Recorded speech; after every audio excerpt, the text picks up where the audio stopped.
অনেকেই বলতে পারে না যে এগুলো কি, আমার হাতে কি আছে, তাই না? যদি জানতে হয় তাহলে পুরো ভিডিও আমার সাথে থাকতে হবে। আকিস ড্রিম পেজ থেকে আপনাদের স্বাগত জানিয়ে আজকের এপিসোডটি আমি শুরু করতেছি।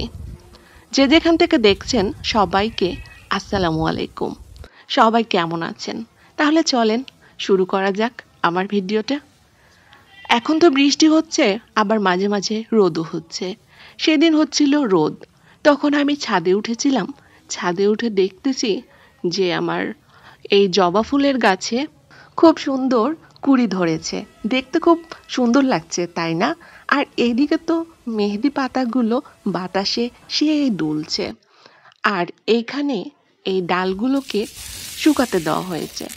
এগুলো আমাদের অঞ্চলে বলে বগা কালাই।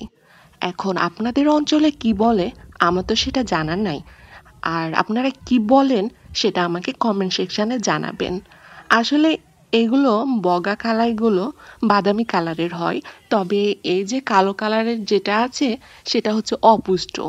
এই জন্য কালো কালারটাকে সরিয়ে অন্য জায়গায় রাখা হয়েছে, আর বাদামি কালারের ভালো ডালটা ওটা ভালো করে রোদে শুকিয়ে সংরক্ষণ করা হয়েছে। সেই ডালের আমরা যে ডাল খাই সেটা খুব ভালো লাগে খেতে। ডালটা অনেক ঘন হয়, অনেক সুস্বাদু। আর এই যে যে ছাদটা দেখতে পাচ্ছেন এটা হচ্ছে আমাদের পাশের বাড়ির ছাদ। তারা এখানে ধান শুকাচ্ছে। আর এখানে তো দেখতে পাচ্ছেন টিনের চালার ওপর লাউ গাছ। তাদের কিন্তু বেশ অনেক লাউ ধরেছে। আর এই তো এখানে সজনার গাছ। আর সজনা পাতার শাক খেতে তো আমার ভালোই লাগে। আর সজনা ডাঁটা কার কার খেতে ভালো লাগে? সজনা ডাঁটাটা আমার মোটামুটি ভালো লাগে, সেরকম অতটা আমার প্রিয় না। এখন দেখায় কত সুন্দর মাইকের মতো ফুল ফুটেছে। অবশ্যই আপনারা বুঝতেই পারছেন এত সুন্দর ফুলটা কিসের। আর দেখতেই তো পাচ্ছেন কত সুন্দর সুন্দর কিউট কিউট একেবারে ঢেঁড়স ধরেছে আমাদের ছাদ বাগানে। আর এই জিনিসটা কি আপনারা চিনতে পারছেন? ছোটবেলায় কিন্তু আমরা অনেক খেলেছি। অনেকেই পটকা বলে, আবার আমরা ভটকাও বলতাম। এই গাছটার অনেক সুন্দর, ছাদেই হয়েছে। আর এখানে আমাদের ছাদে বেদানার গাছ। তবে দুঃখের বিষয় একটাও বেদানা খেতে পেলাম না, শুধু ফুলই দেখলাম।